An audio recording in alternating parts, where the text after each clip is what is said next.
Imagine découvrir que la clé de la paix intérieure ne se trouve pas dans le fait d'avoir quelqu'un à tes côtés, mais plutôt dans la capacité à bien vivre avec toi-même. C'est exactement de ça qu'on va parler aujourd'hui. Dans cette vidéo, tu vas apprendre, étape par étape, comment la philosophie stoïcienne peut t'enseigner à vivre seul, non pas comme un signe de solitude, mais comme un symbole de force, d'indépendance et de connaissance de soi. En 15 leçons directes et percutantes, on va passer des bases du détachement émotionnel au secret de la vraie liberté intérieure. Fais bien attention, parce que chaque leçon a été pensée pour t'amener à un nouveau niveau de compréhension de toi-même. Remets en question tes habitudes, observe tes pensées et essaie de mettre chaque principe en pratique. Ne regarde pas ça comme un simple spectateur. Implique-toi, réfléchis, passe à l'action. Le stoïcisme, ce n'est pas pour ceux qui attendent, c'est pour ceux qui choisissent de vivre avec un vrai sens.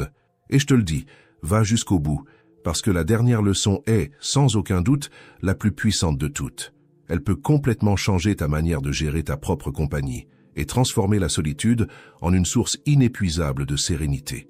Avant de commencer, j'ai une petite invitation spéciale pour toi. Laisse en commentaire cette phrase. La paix commence en moi.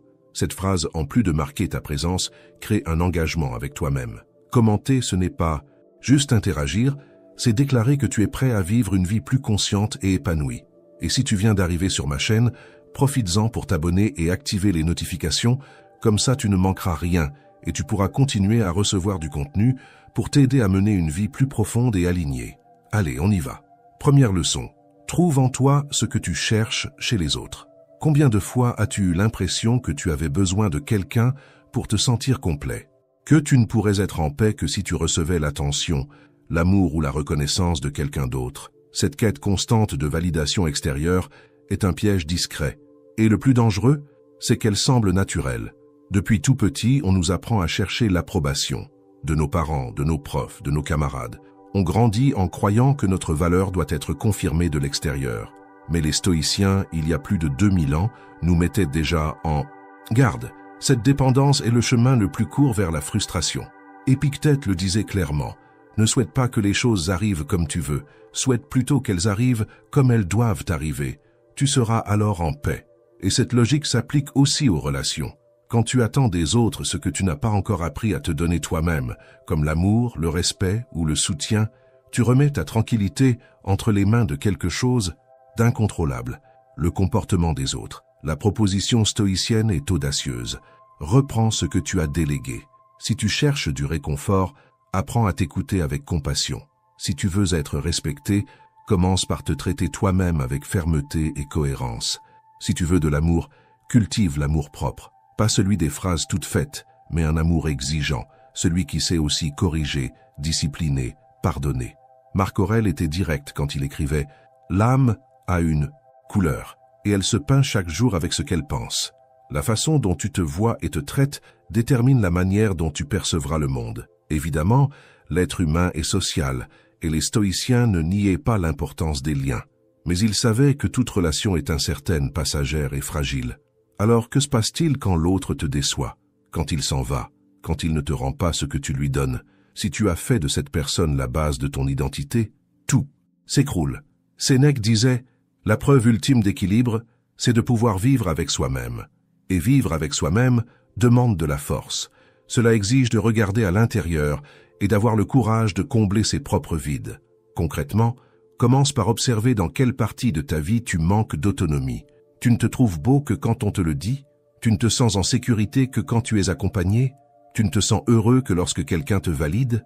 Tout cela montre des zones qui ont besoin d'être reconstruites de l'intérieur. Un exercice classique chez les stoïciens est d'imaginer que tu perds ce que tu crains le plus et de voir ce qu'il reste. L'objectif n'est pas de te faire souffrir, mais de te rendre plus solide. Car comme le disait Épictète, aucun homme n'est libre s'il n'est pas maître de lui-même. Ce processus prend du temps, c'est progressif. Mais chaque pas vers l'autosuffisance émotionnelle est un pas vers la liberté. Tu dis de moins en moins j'ai besoin de toi, et de plus en plus je vais bien avec moi-même. Tu commences à te positionner sans avoir peur de déplaire, tu vis avec plus de dignité. Et, paradoxalement, c'est à ce moment-là que les relations s'améliorent, parce que tu n'utilises plus les autres comme des béquilles. Tu marches par toi-même. Bien vivre seul, ce n'est pas s'isoler, c'est se renforcer. Ce n'est pas rejeter les liens, mais ne pas s'y perdre. Ce que tu cherches le plus, l'affection, l'acceptation, la reconnaissance, commence à fleurir quand tu arrêtes de mendier et que tu commences à la construire. Tout ce qui est solide vient de l'intérieur. La paix intérieure ne vient pas de l'extérieur, ni des mots des autres, ni de leur présence. Elle vient du silence profond de celui qui a appris à habiter son propre être. Et n'oublie pas, le bonheur de ta vie dépend de la qualité de tes pensées. Marc Aurèle. Que tes pensées ne dépendent plus de voies extérieures. Que ta paix ne vacille plus au gré du vent. Que tu apprennes, avec la sérénité des sages, à être ton propre refuge. Parce que quand tu trouves en toi ce que tu cherchais ailleurs, tu découvres que tu n'as jamais vraiment été seul, seulement distrait de ce qui compte vraiment. Deuxième leçon, deviens ton meilleur ami. As-tu déjà pris le temps de réfléchir à la façon dont tu traites les personnes que tu aimes? Tu les écoutes avec patience, tu les encourages, tu leur donnes des conseils bienveillants, tu leur pardonnes avec douceur. Maintenant, réfléchis à comment tu te traites quand tu te trompes, quand tu échoues ou quand tu ne réponds pas à tes propres attentes. La plupart d'entre nous se jugent durement, se critiquent avec cruauté et s'abandonnent précisément dans les moments où on aurait le plus besoin de soutien. C'est là qu'intervient la leçon stoïcienne « Deviens ton meilleur ami ». La philosophie stoïcienne ne parle pas de développement personnel superficiel, mais d'un vrai engagement envers soi-même. Épictète disait « Nul n'est libre s'il n'est pas maître de lui-même », et cela inclut devenir un allié intérieur, quelqu'un sur qui tu peux compter dans les bons jours et surtout dans les mauvais. Si tu n'as pas une relation solide avec toi-même, la moindre critique te démolit, le moindre rejet te blesse profondément. Mais quand tu construis cette amitié intérieure, tu deviens plus résilient, plus centré, capable de rester en paix, même au milieu du chaos. Devenir ton meilleur ami commence par observer comment tu te traites. Est-ce que tu t'accueilles ou tu t'accuses? Tu t'écoutes ou tu t'ignores? Tu te soutiens ou tu t'auto-sabotes? Marc Aurèle écrivait « L'âme prend la couleur de tes pensées. Si tes pensées envers toi-même sont toxiques, négatives ou dévalorisantes, tu t'affaiblis. Mais si tu apprends à dialoguer avec toi-même avec fermeté et compassion, tu commences à bâtir une vraie force intérieure. Ça ne veut pas dire être indulgent ou laxiste avec tes erreurs. Bien, au contraire. Un vrai ami ne te caresse pas dans le sens du poil. Il te dit la vérité avec respect, il te corrige avec amour et il te pousse vers le haut. Sénèque disait « En enseignant, on apprend. Et quand tu apprends à te guider avec sagesse, tu deviens aussi capable de diriger ta propre vie avec plus de lucidité. Concrètement, tu peux appliquer cette leçon de manière simple mais puissante. Commence par te consacrer du temps. Pas du temps vide, mais du temps de vraie présence. Écris ce que tu ressens, identifie tes schémas de comportement. Parle-toi à voix haute s'il le faut. Quand tu fais une erreur, remplace le « je suis nul » par « qu'est-ce que je peux tirer de ça ?» Quand tu es perdu, au lieu de chercher frénétiquement un avis extérieur, demande-toi ce qu'un véritable ami te dirait à ce moment-là. Et fais de cet exercice une habitude. La vérité, c'est que personne ne passe plus de temps avec toi, que toi. Et vivre dans une tête qui te critique constamment, c'est un enfer que personne ne mérite. C'est pourquoi les stoïciens insistaient tant sur la maîtrise de soi et la connaissance de soi, parce que ce sont les fondations d'une vraie amitié intérieure. Quand tu es ton meilleur ami, tu n'as pas besoin de mendier l'approbation, ni de craindre la solitude. Tu te suffis à toi-même, et ce n'est pas de l'isolement, c'est de la force. Marc Aurèle, dans ses Pensées pour moi-même, rappelait « Une grande part de notre souffrance vient de notre refus de nous accepter tels que nous sommes. Mais quand tu commences à te connaître et à te traiter avec justice, tu te rends compte qu'il y a en toi beaucoup de choses qui méritent respect, courage et soin. Tu cesses d'être ton propre ennemi et tu deviens ton compagnon de route. Sois ton refuge, ton conseiller, ton soutien. Deviens celui que tu cherchais désespérément chez les autres, parce qu'au bout du compte, c'est avec toi que tu dors, avec toi que tu te réveilles, et c'est de toi que dépend la qualité de ta paix intérieure. Un stoïcien sait que la liberté commence dans l'esprit, et cette liberté ne tient debout que lorsque la voix en nous cesse d'être oppressante pour devenir sage, juste, ferme et bienveillante. Deviens ton meilleur ami, parce que personne ne pourra faire pour toi ce que seule ta propre présence peut t'apporter. Troisième leçon, élimine l'illusion du manque. La plupart des gens vivent avec cette sensation persistante qu'il manque toujours quelque chose. Il manque quelqu'un. Il manque de la reconnaissance. Il manque de l'argent, de la beauté, du temps, de l'attention. C'est comme si on essayait sans cesse de combler un vide qui ne se remplit jamais. Cette impression de vide, les stoïciens l'appelaient l'illusion du manque. Cette idée fausse que notre bonheur, notre plénitude ou notre valeur dépendent d'un élément extérieur. Et tant qu'on croit à cette illusion, on reste prisonnier d'une agitation permanente. Sénèque nous mettait déjà en garde. Jamais. Nous ne serons heureux si nous nous laissons troubler par la conviction qu'il nous manque quelque chose. Cette phrase est une invitation à la lucidité. Elle nous pousse à nous arrêter un instant et à réfléchir. Ce qui me manque, est-ce bien réel? Ou n'est-ce qu'une idée que j'ai acceptée sans la remettre en question? Le stoïcisme nous apprend à regarder nos désirs en face, avec courage, et à se demander « Est-ce que j'ai vraiment besoin de ça? Ou est-ce que j'ai été conditionné à penser que c'était essentiel ?» Une grande partie de notre souffrance vient de la comparaison. On regarde la vie des autres, ou du moins ce qu'ils en montrent, et on finit par croire qu'on a moins, qu'on est moins. Mais les stoïciens nous rappellent que la paix ne réside pas dans ce qu'on possède, mais dans notre capacité à bien vivre avec ce qu'on a. Épictète disait « La richesse ne consiste pas à posséder beaucoup, mais à avoir peu de besoins. » Et cette phrase change tout, parce qu'elle montre que la liberté émotionnelle ne vient pas de l'accumulation, mais de la simplification. Éliminer l'illusion du manque commence par un exercice de clarté. Distinguer l'essentiel du superflu. Demande-toi honnêtement, de quoi ai-je vraiment besoin pour bien vivre aujourd'hui, parmi tous mes désirs, lesquels sont des bruits que la société m'a imposés, et surtout, serais-je en paix si je n'obtenais jamais cette chose que je veux tant? Ces questions paraissent simples, mais elles sont puissantes, parce qu'elles révèlent à quel point notre anxiété est souvent attachée à des choses qui, au fond, n'ont peut-être même pas d'importance. Concrètement, applique la praemeditatio malorum, une technique stoïcienne redoutable. Imagine perdre ce que tu redoutes le plus de perdre, un statut, un objet précieux, une personne. Ça peut paraître dur, mais ce n'est pas du pessimisme, c'est de la préparation. C'est un renforcement intérieur. Tu commences à voir que tu peux vivre avec moins, que tu peux tenir debout même après avoir perdu, que ce que tu croyais indispensable ne t'a peut-être jamais vraiment appartenu.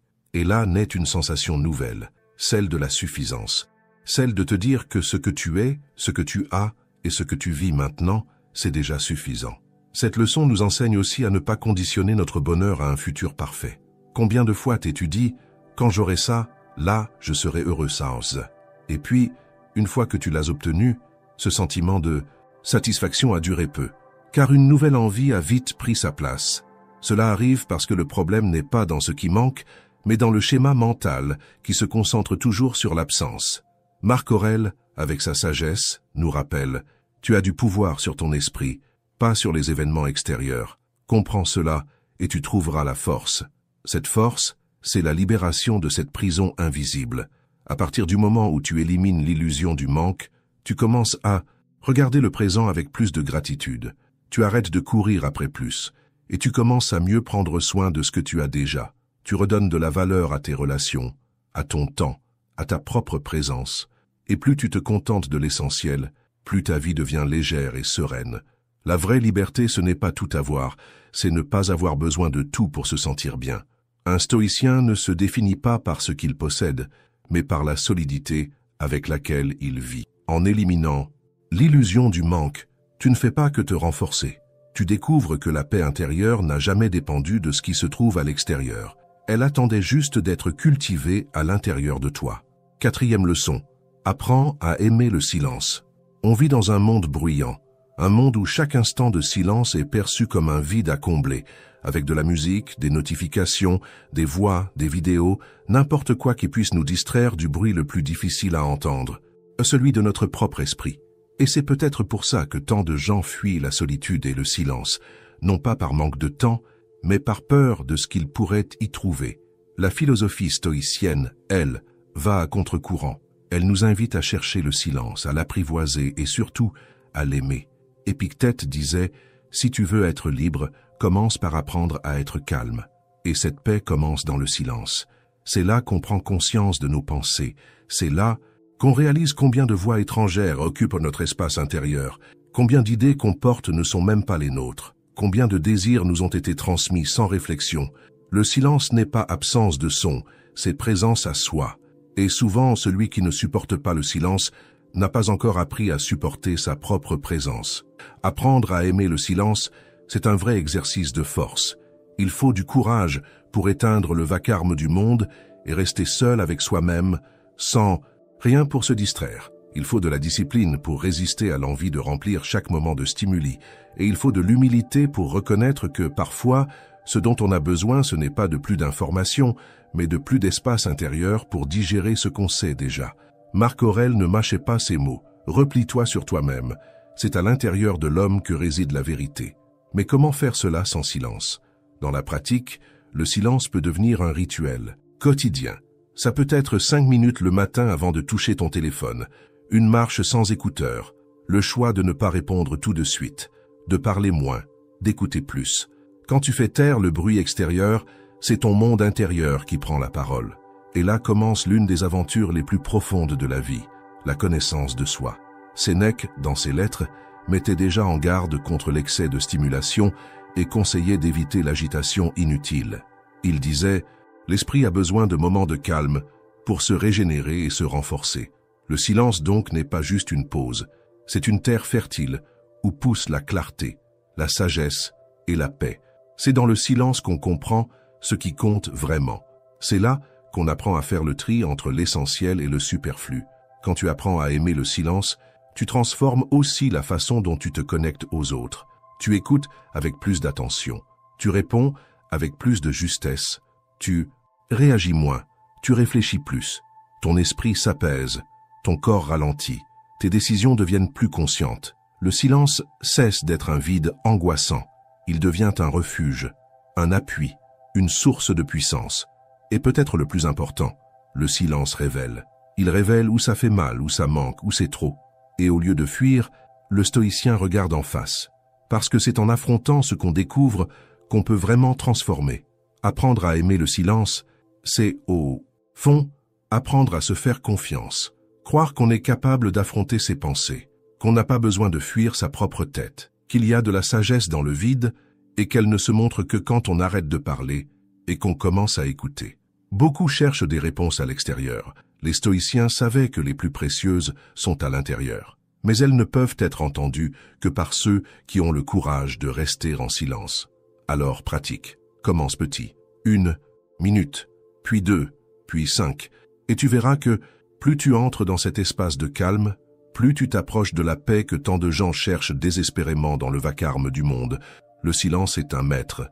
Et comme tout vrai maître, il enseigne avec fermeté mais avec douceur. Il ne te reste plus qu'à t'asseoir et écouter. 5e leçon. Crée une routine qui te renforce. La vie est faite d'habitudes. Et le plus souvent, ce ne sont pas les grandes décisions, mais bien les petits gestes. Répéter chaque jour qui sculpte notre caractère. Ce que tu fais quotidiennement détermine la qualité de ton esprit, l'état de ton corps et la direction de ta vie. C'est pour cela que l'une des leçons les plus précieuses de la philosophie stoïcienne est la suivante. Crée une routine qui te renforce.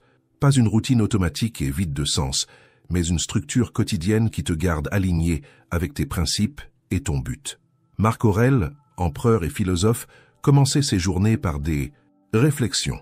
Il écrivait pour lui-même, mettait de l'ordre dans ses pensées, préparait son esprit aux défis à venir. Dans ses pensées pour moi-même, il disait « Le matin, dis-toi, aujourd'hui je rencontrerai des gens indiscrets, ingrats, arrogants, malhonnêtes, non pas par pessimisme mais par préparation. » C'était sa manière de se blinder mentalement face à l'imprévu, de se rappeler que la vertu se mesure par notre façon de réagir aux événements, pas par les événements eux-mêmes. Pour les stoïciens, une bonne routine ne repose pas sur un contrôle rigide des horaires, mais sur une discipline centrée sur l'essentiel. Elle doit inclure des moments de réflexion, des actions conscientes et la pratique de la vertu. Elle commence par une intention claire. Pourquoi est-ce que je me lève aujourd'hui? Quel genre de personne ai-je envie d'incarner? Quels comportements dois-je renforcer? Lesquels dois-je laisser derrière moi? Cela crée une base solide qui évite la dispersion et le pilotage automatique. Épictète nous rappelle, commence par te dire qui tu veux être, puis fais ce qu'il faut pour le devenir. Autrement dit, ta routine doit naître d'une décision intérieure. Si tu veux devenir plus patient, intègre à ton quotidien des moments de pause, d'observation. Si tu veux être plus fort, physiquement et mentalement, introduis des habitudes saines, de l'exercice, des lectures qui te stimulent. L'idée, c'est de transformer ton quotidien en un terrain d'entraînement, constant, et pas en une boucle épuisante de tâches obligatoires. Dans la pratique, commence petit. Choisis 3 piliers pour ta routine. Un pour le corps, un pour l'esprit, un pour l'âme. Par exemple, un exercice physique le matin, une lecture ou une écriture introspective dans la journée, et un moment de silence ou de prière le soir. Trouve un rythme qui t'aide à garder le cap et qui clarifie tes décisions. Et souviens-toi, la constance vaut plus que l'intensité. Les stoïciens valorisaient un progrès régulier, stable, plutôt qu'un élan pressé qui s'épuise en quelques jours. Sénèque nous mettait en garde. Ce n'est pas que nous manquons de temps, c'est que nous en perdons beaucoup. La routine stoïcienne découle d'un engagement à vivre pleinement le temps qu'on a. Elle ne doit pas être une prison rigide, mais une fondation solide. Quand la vie extérieure devient chaotique, et elle le sera, ta routine devient ton refuge. Elle te rappelle qui tu es, même quand tout semble s'effondrer autour. Et peu à peu, tu ressens une transformation silencieuse. Tu deviens plus calme, plus ancré, moins réactif. Les difficultés du quotidien ne te déstabilisent plus aussi facilement.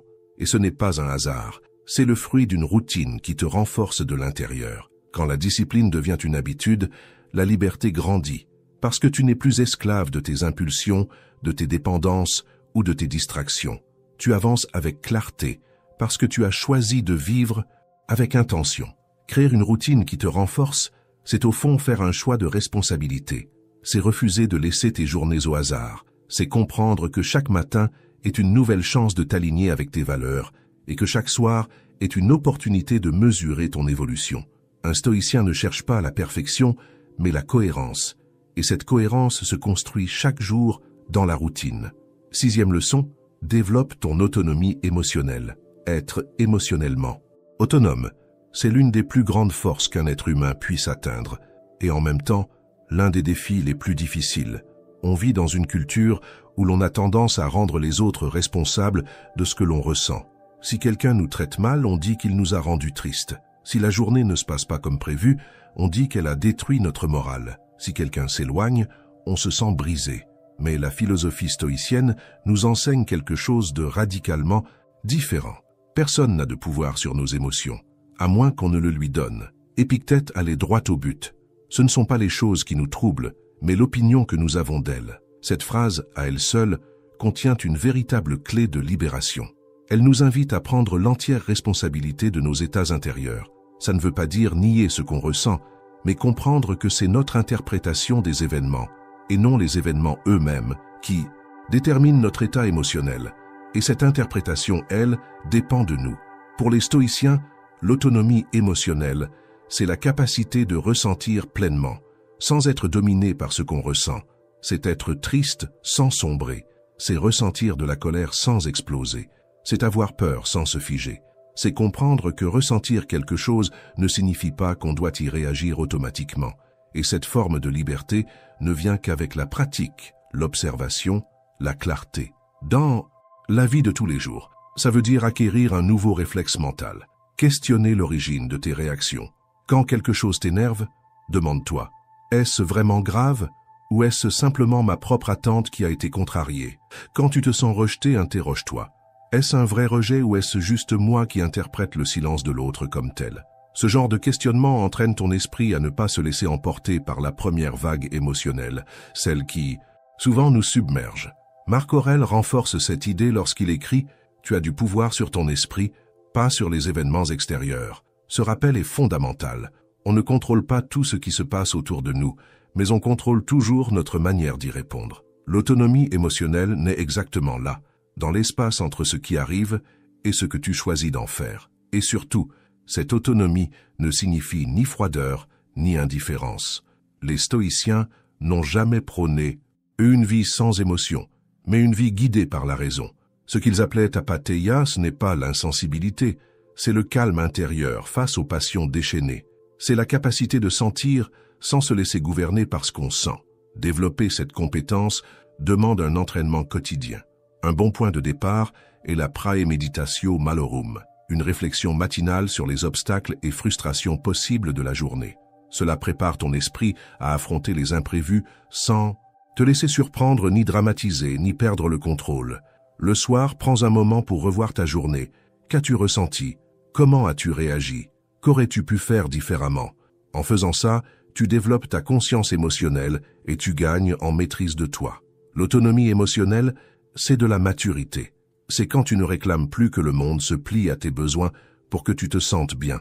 C'est quand tu comprends que ta paix n'a pas besoin d'être validée par qui que ce soit, ni dépendre du comportement d'autrui, ni attendre un scénario parfait qui n'existera jamais. C'est quand tu peux accueillir tes émotions avec fermeté, mais aussi avec douceur. C'est une force tranquille, silencieuse et profondément libératrice. En cultivant cette autonomie, tu deviens le gardien de ta paix. Et à partir de là, plus personne ne peut l'utiliser contre toi. 7e leçon. Fais de la solitude un laboratoire de vertu. La plupart des gens redoutent la solitude. Ils la voient comme un vide, une absence, presque comme une erreur dans le cours normal de la vie. Beaucoup associent le fait d'être seul à un échec, à un rejet ou à un isolement forcé. Mais la philosophie stoïcienne nous propose une perspective complètement différente. Pour les sages de l'Antiquité, la solitude n'était pas une malédiction, c'était une opportunité, un moment précieux où l'on cesse de regarder vers l'extérieur pour commencer à se tourner vers l'intérieur. C'est pourquoi les stoïciens nous enseignent « Fais de la solitude un laboratoire de vertu ». C'est dans la solitude qu'on commence à se voir sans masque, sans besoin de plaire, sans performance, sans devoir répondre aux attentes des autres. C'est là qu'on découvre qui l'on est, sans distraction, sans applaudissements, sans influence extérieure. Épictète disait « Si tu veux progresser, accepte de paraître bête et ignorant en ce qui concerne les choses extérieures. Et cela inclut accepter d'être seul, si c'est le prix de ta croissance. Car bien utilisée, la solitude devient un terrain fertile pour l'introspection et la construction de ton caractère. Dans ce laboratoire silencieux, tu peux observer tes réactions avec plus de lucidité. Tu peux voir quel type de pensée émerge quand il n'y a personne autour pour te divertir. Tu peux examiner tes décisions, tes intentions, tes peurs, et surtout, tu peux travailler intérieurement à aligner ton comportement avec tes valeurs. Sénèque affirmait « Le plus grand, bien c'est de vivre en accord avec la raison. » Et il n'y a pas de meilleur endroit pour s'exercer à cela que la solitude, quand le vacarme extérieur s'éteint et qu'il ne reste plus que la voix de ta conscience. Concrètement, transformer la solitude en laboratoire de vertu, c'est cesser de voir ce moment comme un temps perdu ou douloureux et le considérer comme une période de préparation. C'est un moment pour réfléchir à ta patience, ton courage, ta maîtrise de soi, pour remettre en question tes habitudes, corriger ce qui doit l'être et renforcer ce qui est noble en toi. Il ne s'agit pas de fuir le monde, mais de te renforcer pour y revenir plus lucide, plus stable, plus libre. Marc Aurèle écrivait dans ses Pensées pour moi-même « L'homme intérieur a en lui un refuge dans lequel il peut se retirer à tout moment. Et ce refuge n'est accessible que lorsque l'on s'éloigne du tumulte et de l'agitation. Ce n'est pas une question d'isolement physique, mais de disponibilité intérieure. Un espace où tu arrêtes de fuir ta propre présence pour enfin commencer à te connaître. Et se connaître est la première étape pour apprendre à se maîtriser. La solitude, c'est aussi l'endroit où naît l'intégrité véritable, car il est facile d'être vertueux quand on est observé. Le vrai défi, c'est de rester droit quand personne ne regarde, quand il n'y a ni récompense, ni reconnaissance, ni mise en scène. Le stoïcien sait que la vertu a de la valeur en elle-même, et que le vrai test du caractère se joue dans l'invisible, dans ces petites décisions silencieuses que toi seul connais. Alors, si tu traverses une période de solitude, utilise ce moment avec sagesse. Installe un rituel quotidien de réflexion. Lis avec attention. Écris tes idées. Médite sur tes émotions. Analyse tes actions. La solitude est un miroir, et c'est en regardant attentivement ce reflet que tu peux commencer à te transformer. Ne crains pas d'être seul. Crains seulement de ne pas tirer profit de ce temps pour grandir.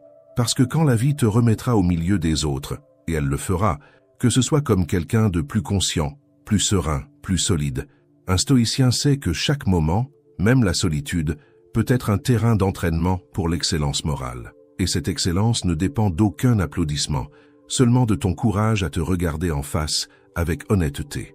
8e leçon. Cultive des passions qui nourrissent ton âme. La vie moderne nous rend de plus en plus occupés, et pourtant étrangement de plus en plus vides. On remplit nos journées d'obligations, d'objectifs, de rendez-vous et de tâches, mais on se pose rarement cette question simple. Qu'est-ce qui me nourrit vraiment de l'intérieur? Qu'est-ce qui me renforce en profondeur? Qu'est-ce qui me connecte à moi-même, en silence, sans attente d'approbation ou de résultat? La philosophie stoïcienne, à la fois pratique et profonde, nous offre une réponse claire. Cultive des passions qui nourrissent ton âme. Cette leçon nous rappelle une vérité essentielle. La vie ne se résume pas à des devoirs et à la productivité.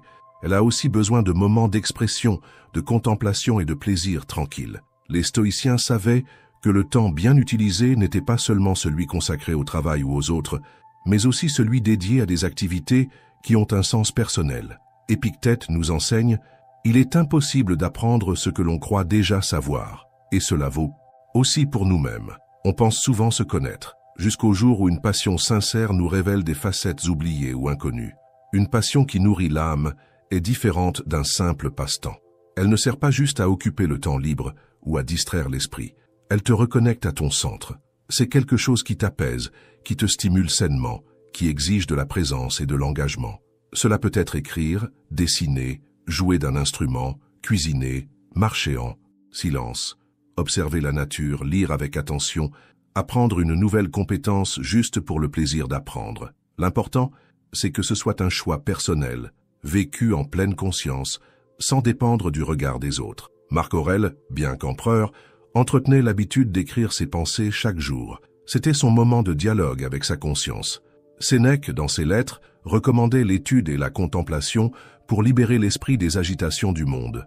Pour les stoïciens, un esprit en bonne santé a besoin de pause, de respiration, de moments d'expression intérieure non pas dictés par l'ego, mais par l'essence. Dans la pratique, réserve régulièrement un moment pour ta passion. N'attends pas d'avoir du temps en trop. Ce temps n'arrive jamais. Crée-le, protège-le comme un rendez-vous sacré avec toi-même. Et surtout, choisis une activité détachée de toute notion de performance ou de résultat.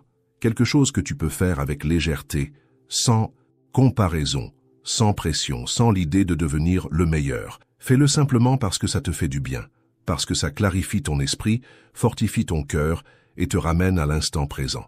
Ces moments apparemment simples peuvent devenir des bouées de sauvetage dans les journées difficiles.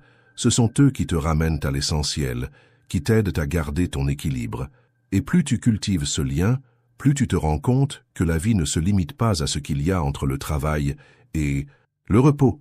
Elle se trouve aussi dans ce que tu choisis de vivre pleinement, quand tu es vraiment là. Une passion qui nourrit l'âme n'est pas un luxe. C'est une forme de sagesse en action. C'est ton espace de liberté intérieure. C'est là que tu te reconstruis, en silence, jour après jour. Car comme le disait Sénèque, l'âme a besoin de moments d'oisiveté, et c'est dans ces instants qu'elle grandit. Alors ne néglige pas cet appel. Au milieu des exigences, des responsabilités et du bruit ambiant, trouve du temps pour quelque chose qui n'appartienne qu'à toi, quelque chose qui te nourrisse en profondeur. Parce qu'au bout du compte, c'est cela qui alimente la sérénité d'un vrai stoïcien.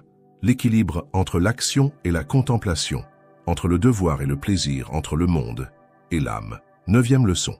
Protège ton esprit comme un temple. Ton esprit est le lieu où tout commence. Avant chaque action, chaque décision, chaque émotion, il y a une pensée. C'est là que naît ta vision du monde, ta manière d'interpréter les événements et surtout la façon dont tu te perçois. Voilà pourquoi la leçon stoïcienne « Protège ton esprit comme un temple » est l'une des plus puissantes et l'une des plus urgentes à appliquer. Dans l'Antiquité, un temple était un lieu sacré, un espace gardé propre, préservé, protégé contre toute profanation. On n'y entrait pas n'importe comment. Il fallait du respect, de la conscience, une intention claire. Maintenant, pose-toi la question. Est-ce ainsi que tu traites ton esprit? Ou bien laisses-tu entrer n'importe quelle pensée, n'importe quel bruit, n'importe quelle influence, sans filtre, sans vigilance, sans lucidité? Épictète disait avec sa franchise habituelle « N'explique pas ta philosophie, vis-la ». Et vivre le stoïcisme commence justement par protéger ce qui se passe à l'intérieur de ta propre tête. Les stoïciens savaient que le vrai champ de bataille est intérieur, que les dangers les plus subtils ne viennent pas de l'extérieur, mais des idées que l'on accepte sans réfléchir.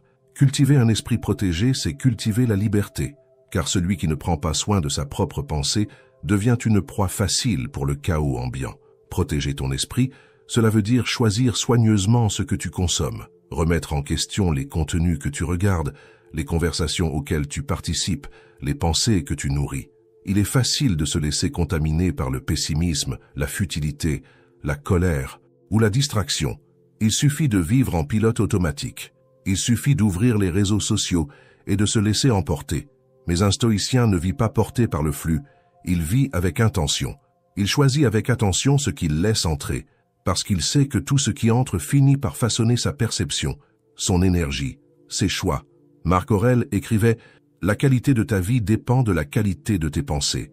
Ce n'est pas juste une belle phrase à méditer, c'est un sérieux avertissement. Si tu ne surveilles pas tes pensées, elles deviendront des voleurs silencieux de ta paix. Un esprit encombré, désorganisé, trop perméable, devient vulnérable. Il croit tout, il absorbe tout, il réagit à tout. Et, petit à petit, il oublie qui il est. Concrètement, protéger ton esprit comme un temple, c'est instaurer des limites claires. Commence ta journée dans le silence, pas dans le bruit. Évite d'absorber des contenus toxiques dès le réveil. Ce serait comme entrer avec des bottes sales dans un lieu sacré. Réfléchis à ce que tu lis, à ce que tu écoutes, à qui tu autorises à influencer ta manière de voir le monde. Sois plus exigeant avec les environnements que tu fréquentes et les discussions auxquelles tu participes. Et surtout, apprends à observer tes pensées sans t'identifier à chacune d'elles. Tout ce que tu penses n'est pas forcément vrai, et tout ne mérite pas une place dans ton esprit.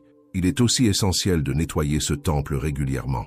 Comme un lieu physique accumule la poussière, ton esprit accumule des tensions, des doutes, du bruit. Prends du temps pour écrire, pour réfléchir, pour faire le tri intérieur. Sénèque nous prévenait, un esprit constamment agité ne peut produire de sagesse.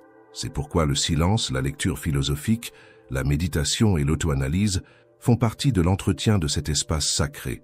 Et tu vas remarquer quelque chose de subtil. Plus tu protèges ton esprit, plus ta vie extérieure s'harmonise. Tes décisions deviennent plus lucides, tes émotions plus équilibrées, ta présence plus solide. Car un esprit protégé agit comme un filtre. Il ne bloque pas le monde. Il trie ce qui mérite d'y entrer. Il ne se ferme pas. Il se renforce. Et c'est exactement ce qui rend un stoïcien invincible de l'intérieur, même au cœur du chaos. Ton esprit est l'endroit où tu vis chaque jour. Rends cet endroit habitable. Fais-en un temple, un espace d'ordre, de clarté, de sens. Car protéger ton esprit, c'est, au fond, protéger ta propre vie. 10e leçon. Brise la peur d'être seul. La peur d'être seul est peut-être l'une des plus silencieuses, et pourtant l'une des plus répandues parmi les inquiétudes humaines. Pour beaucoup, la solitude évoque l'abandon, le rejet, le vide. Être seul est souvent perçu comme un échec, comme si quelque chose avait mal tourné. Mais les stoïciens voyaient les choses autrement. Pour eux, rompre avec la peur de la solitude faisait partie intégrante de la liberté intérieure, un passage nécessaire pour devenir véritablement fort, intègre et indépendant. Épictète disait « Pour chaque chose qui t'arrive, demande-toi, est-ce que cela dépend de moi ou non ?» Et la peur d'être seul est précisément un exemple de ce qui ne peut être affronté qu'en soi-même. On ne peut pas contrôler la présence éternelle de quelqu'un, ni éviter toutes les séparations, ni garder tout le monde autour de soi en permanence. Mais on peut toujours contrôler notre réaction face à ces situations, et surtout, le sens qu'on donne à la solitude. Rompre avec cette peur ne veut pas dire nier l'importance des liens, ni devenir froid ou fermé. Cela signifie apprendre à ne pas dépendre de la présence de quelqu'un pour se sentir entier. Les stoïciens enseignaient que le bien le plus précieux qu'un être humain puisse posséder, c'est son autonomie, et celle-ci commence lorsque l'on apprend à être bien avec soi-même, sans angoisse, sans panique, sans besoin permanent de distraction. Marc Aurèle écrivait « Le bonheur de ta vie dépend de la qualité de tes pensées ». Et bien souvent, la peur d'être seul vient justement de pensées confuses ou exagérées sur ce que signifie la solitude. On pense que c'est être oublié, qu'on est vulnérable, que c'est une preuve de manque d'amour, mais tout cela n'est qu'interprétation. La solitude peut aussi être une forme de liberté, de clarté, de reconnexion. Concrètement, briser cette peur commence par de petits gestes. Fais quelque chose seul que tu aurais tendance à ne faire qu'avec quelqu'un. Va au cinéma, prends un café, promène-toi tranquillement. Plutôt que de voir ces moments comme une absence de compagnie, Considère-les comme un espace de reconnexion intérieure. Observe ce qui émerge dans ton esprit. Observe tes insécurités, tes jugements, tes pensées automatiques. Et surtout, accueille tout cela avec calme. Un autre pas essentiel consiste à développer une présence intérieure solide. Renforce ton dialogue intérieur. Remplace la dépendance affective par la réflexion. Échange l'urgence du contact extérieur contre des moments d'écriture, de lecture, de contemplation. Sénèque disait « L'homme qui se retire en lui-même n'est jamais seul ». Et ce n'est pas une jolie métaphore, c'est une pratique concrète. Quand tu cultives l'amitié avec toi-même, la solitude cesse d'être un poids et devient un privilège. Rompre avec la peur d'être seul, c'est aussi revoir les croyances que tu as intégrées à propos de ta valeur. Tu ne vaux pas plus parce qu'on t'aime, parce que tu es entouré ou accepté. Tu vaux parce que tu existes, parce que tu fais des choix alignés avec tes valeurs, parce que tu cherches à grandir. Si la solitude arrive, qu'elle devienne un terrain de maturation et non un motif de désespoir. L'autonomie émotionnelle, si chère aux stoïciens, passe inévitablement par cette étape, car seul celui qui est capable de marcher seul est vraiment libre d'avancer aux côtés de quelqu'un sans se perdre. Seul celui qui se sent bien avec lui-même peut offrir une vraie présence aux autres, et seul celui qui a affronté la solitude avec courage peut vivre en paix, quel que soit ce qui l'entoure. Brise la peur d'être seul, pas par orgueil, mais par liberté, car tu vas découvrir petit à petit que la compagnie qui t'a le plus manqué, ce n'était pas celle des autres, c'était la tienne. 11e leçon, apprends à vivre avec moins. Nous vivons à une époque marquée par l'excès. Trop d'informations, trop de distractions, trop de stimulation, trop de consommation. À chaque instant, on nous pousse à croire qu'il nous faut plus d'objets, plus de confort, plus de réussite, plus de reconnaissance, comme si le bonheur se trouvait toujours un pas plus loin, dans le prochain achat, le prochain objectif atteint. Mais la philosophie stoïcienne nous propose un chemin radicalement différent. Apprends à vivre avec moins, non pas comme une privation amère, mais comme un exercice conscient de liberté. Sénèque, l'un des grands noms du stoïcisme, disait « Est riche celui qui se contente de ce qu'il a ». Pour lui, la vraie richesse ne se mesurait pas à la quantité de biens, mais à la capacité de ne pas être esclave du désir permanent, ce désir qui, bien souvent, ne se satisfait jamais vraiment, car plus on désire, plus on ressent le manque, et le cycle de l'insatisfaction recommence. Vivre avec moins, c'est choisir la sagesse, comprendre que la paix intérieure naît de la suffisance, pas de l'abondance. La leçon stoïcienne est claire, posséder des choses n'est pas un mal, mais en dépendre, oui. Le problème ne vient pas de ce qu'on a, mais de l'illusion qu'on ne sera heureux que si on l'obtient. Quand tu apprends à vivre avec moins, tu fais une découverte profonde. La plupart des choses que tu croyais indispensables n'étaient en fait que des habitudes de consommation émotionnelle, des idées soufflées par la société, pas par tes véritables besoins. Concrètement, ce chemin commence par des questions simples, mais puissantes. Est-ce que j'ai vraiment besoin de ça? Est-ce que je serais moins heureux, moins digne, moins complet sans cela? Ces questions révèlent à quel point nous sommes conditionnés, et elles nous invitent à essayer un autre mode de vie. Par exemple, passer quelques jours sans réseaux sociaux, sans achats inutiles, sans chercher à se divertir à tout prix. Non pas pour se punir, mais pour entraîner l'esprit, pour expérimenter dans le concret qu'on peut se sentir bien avec moins de stimulation, moins de possession, moins de bruit. Épictète enseignait que l'entraînement de l'âme ne consiste pas à éviter la souffrance, mais à s'y préparer. Il recommandait la praemeditatio malorum. Imaginer vivre avec peu, perdre certaines choses, affronter l'inconfort, non par pessimisme, mais pour forger une vraie force intérieure. Quand tu découvres que tu peux vivre avec peu, tu cesses d'avoir peur de perdre. Et celui qui n'a plus peur de perdre est enfin libre. Marc Aurèle appuyait cette idée dans ses pensées pour moi-même. La simplicité est le plus bel ornement de l'âme. Pour lui, l'essentiel suffit. Et plus la vie est simple, plus il y a d'espace pour la vertu, la réflexion et la vraie présence. Cela ne veut pas dire renoncer au plaisir ou vivre dans l'austérité constante. Cela veut dire choisir consciemment, échanger l'excès contre la légèreté, l'accumulation contre la clarté, et surtout, la dépendance contre l'autonomie. En apprenant à vivre avec moins, tu redécouvres la valeur de ce qui compte vraiment. Un café savouré en silence, une conversation sincère, un livre qui t'élève, un moment de repos profond, des choses simples, mais que l'excès rend invisibles. Vivre avec moins, c'est créer de l'espace, pas seulement matériel, mais mental et émotionnel, pour ce qui a un vrai sens. Voilà la proposition stoïcienne, vivre de manière essentielle, avec dignité, sobriété et but. Parce qu'apprendre à vivre avec moins ne signifie pas avoir une vie réduite. Cela signifie, au contraire, avoir une vie plus pleine, non à cause de ce qu'on possède, mais grâce à la liberté de ne pas en dépendre. 12e leçon. Ne fuis pas la connaissance de toi-même. Se connaître soi-même est l'une des tâches les plus exigeantes de la vie, et peut-être justement pour cela, l'une des plus souvent évitées. La plupart des gens préfèrent regarder vers l'extérieur, analyser les erreurs des autres, commenter le monde, rêver à l'avenir. Tout cela peut avoir sa place, mais devient une fuite quand cela sert seulement à éviter le regard le plus difficile à affronter, celui qu'on tourne vers soi. Les stoïciens, directs et lucides, nous rappellent « Ne fuis pas la connaissance de toi-même ». Sénèque disait « Nul ne peut mener une vie vertueuse s'il ne sait pas qui il est ». Et cette phrase va bien au-delà de ton nom, ton métier ou tes goûts. Elle parle de comprendre tes intentions, tes impulsions, tes contradictions, de savoir pourquoi tu réagis d'une certaine manière, d'où viennent tes peurs, pourquoi les mêmes schémas se répètent dans ta vie. Fuir la connaissance de soi, c'est vivre dans l'obscurité.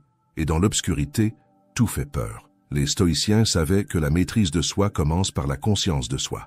Marc Aurèle, dans ses Pensées pour moi-même, écrivait chaque jour sur ses pensées, ses faiblesses, ses efforts pour vivre en accord avec la raison. Ce n'était pas de la vanité, mais un engagement. Il savait qu'il ne pouvait être un bon empereur ni un homme vertueux s'il ne commençait pas par se gouverner lui-même. Et cela n'est possible que lorsqu'on accepte de se regarder en face, sans excuse, sans masque, sans mensonge. Pour les stoïciens, la connaissance de soi n'est pas une fin en soi, mais un chemin vers la vertu. Ce n'est pas suffisant de savoir ce que tu ressens, il faut comprendre pourquoi tu le ressens et ce que tu fais avec ça. Épictète disait « Nul n'est libre s'il n'est pas maître de lui-même ». Et être maître de soi commence par comprendre sa propre nature. Sans cela, tu seras toujours tiré par tes impulsions, tes émotions incontrôlées, tes désirs qui ne cessent jamais. Concrètement, développer la connaissance de soi demande une volonté d'observation continue. Cela signifie revenir sur sa journée, réfléchir à ses choix, reconnaître ses erreurs sans s'auto-détruire. Cela signifie cultiver l'écriture introspective, la méditation silencieuse, l'analyse honnête. Il ne s'agit pas de vivre dans une introspection obsessionnelle, mais de maintenir une vigilance bienveillante, une attention active à toi-même. Car l'esprit, s'il n'est pas surveillé, se perd facilement dans les distractions, les dépendances, les automatismes. Il faut aussi accepter que la connaissance de soi dérange. Elle met en lumière des parties de nous que nous préférerions ignorer. L'orgueil, la vanité, la jalousie, la peur, la rigidité. Mais c'est justement là que réside la possibilité de transformation. Tu ne peux pas changer ce que tu refuses de voir. Fuir, c'est entretenir la souffrance. Regarder en face, c'est commencer à s'en libérer. C'est poser le premier geste vers un soi plus clair, plus serein, plus vrai.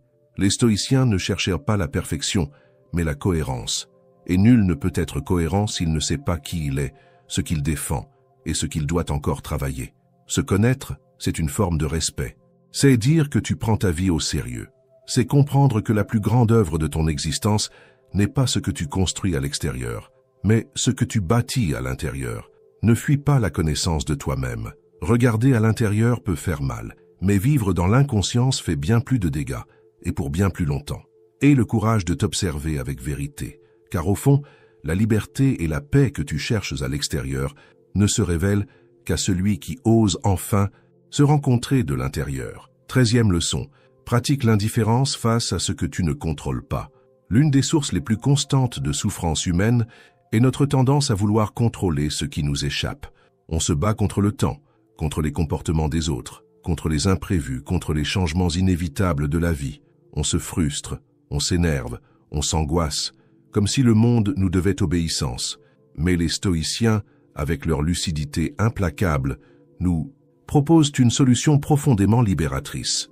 Pratique l'indifférence face à ce que tu ne contrôles pas. Épictète, probablement le plus direct des philosophes stoïciens, commence son manuel par une distinction essentielle. Il y a des choses qui dépendent de nous et d'autres qui n'en dépendent pas. Et il ajoute « Le secret de la tranquillité est de se concentrer uniquement sur ce qui dépend de nous. Cette vérité, aussi simple que puissante, est un véritable tournant. Dès que tu la comprends, et surtout que tu commences à la vivre, quelque chose change en toi. Tu cesses de gaspiller ton énergie sur ce qui t'échappe et tu l'investis là où tu as un vrai pouvoir, tes actes, tes choix, ton esprit. Pratiquer l'indifférence stoïcienne ne veut pas dire être froid ou se résigner. C'est au contraire une forme d'intelligence émotionnelle très fine. C'est reconnaître que vouloir contrôler ce qui t'est extérieur, comme la vie des autres, la météo, le trafic, les infos, les réactions des gens, c'est entrer dans une guerre que tu ne gagneras jamais. Et s'y accrocher, c'est choisir la frustration permanente. L'indifférence stoïcienne est donc un bouclier contre l'impuissance déguisée en préoccupation. Marc Aurèle, empereur romain et pratiquant du stoïcisme, faisait face tous les jours à des choses qu'il ne pouvait pas contrôler. Trahison, guerre, maladie, perte. Pourtant, dans ses pensées pour moi-même, il écrivait « Tu as du pouvoir sur ton esprit, pas sur les événements extérieurs. Comprends cela et tu trouveras la force. » C'est un appel à la liberté intérieure, un encouragement à cesser de se battre contre les vagues et à apprendre à naviguer avec calme, même en pleine tempête. Dans la vie quotidienne, cette leçon s'applique à des choses simples. Quand quelqu'un te parle avec agressivité, tu peux choisir de ne pas répondre avec colère. Quand quelque chose ne se passe pas comme prévu, tu peux adapter ton comportement plutôt que t'effondrer. Quand l'imprévu frappe, et il frappera, tu peux entraîner ton esprit à se poser 2 questions. Est-ce que cela dépend de moi? Si oui, qu'est-ce que je peux faire? Sinon, comment puis-je l'accepter? Avec le temps, cette pratique te transforme. Tu réalises que beaucoup de ton stress venait d'une lutte inutile, que tes douleurs venaient souvent d'attentes irréalistes. Et tu découvres que la paix ne vient pas du fait de tout maîtriser, mais de savoir lâcher prise sur ce qui ne t'appartient pas. C'est une question de priorité. Où choisis-tu de poser ton regard, ton énergie, ton attention? Sénèque disait « L'homme sage est prêt à tout ce qu'il ne peut éviter. » Et cette préparation ne vient pas d'une rigidité défensive, mais d'une souplesse intérieure. Comprendre que la vie ne suivra pas ton scénario et que ce n'est pas un problème. Quand tu pratiques l'indifférence face à ce que tu ne contrôles pas, tu deviens intérieurement invulnérable, parce que tu ne réagis plus à tout. Tu sais distinguer ce qui mérite ton énergie de ce qui ne mérite que ton silence. Cette leçon stoïcienne est en vérité une leçon de paix.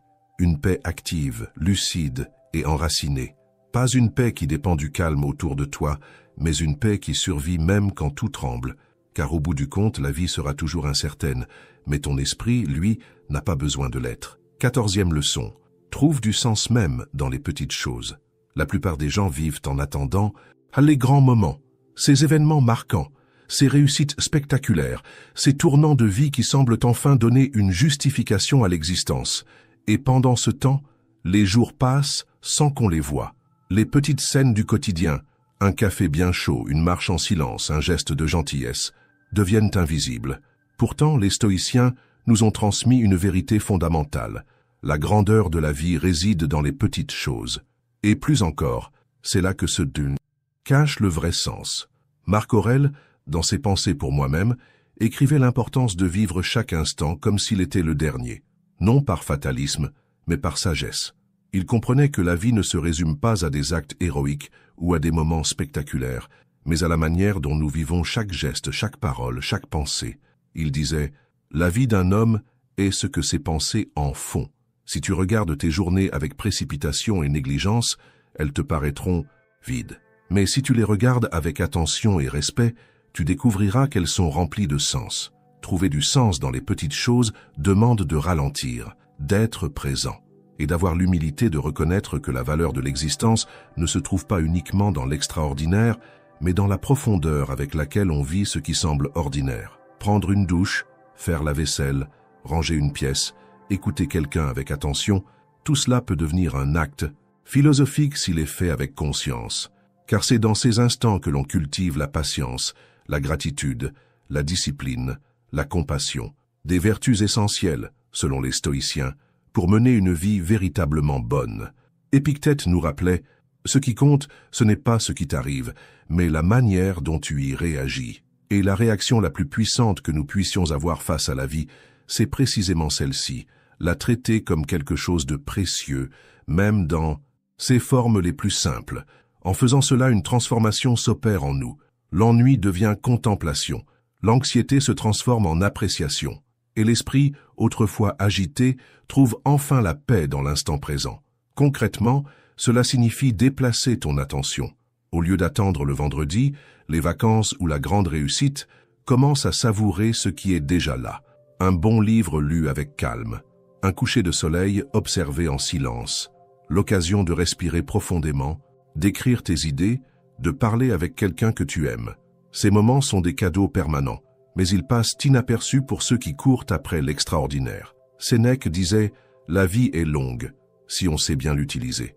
Et bien l'utiliser ne veut pas dire l'encombrer d'événements grandioses, mais l'emplir de sens, dans chaque détail.